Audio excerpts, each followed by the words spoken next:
Let's talk about this whole shift potentially in consumer buying. Obviously, this is somewhat affected because of the pandemic. Could you provide us your perspective, Dr. Keel, on what you expect will happen in 2021 as it relates to consumer buying trends? I have to imagine that the shift that we saw, at least in 2020, is going to continue a bit into 2021, and will still have some impact on manufacturers and distributors. Yeah, there's going to be an interesting point probably by midsummer. It's being referred to as the Great Divergence. One of the things we could not do in 2020 was spend on services, and that was something like 65% of our consumer spending was on services. And the more money you made, if you were in the upper 25% of income earners, you were spending 80% of your disposable income on services.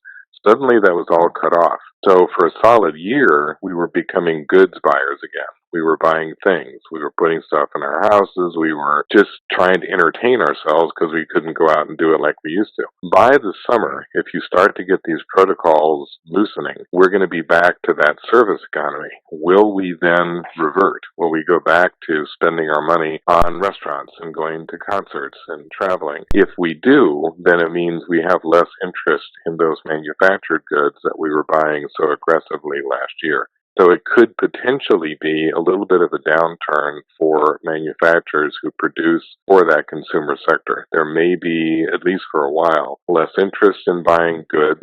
On the other hand, there may be interest in buying goods that are connected to returning to the service economy. People in the apparel industry are saying, hey, wouldn't it be nice if people actually wore shoes and socks again?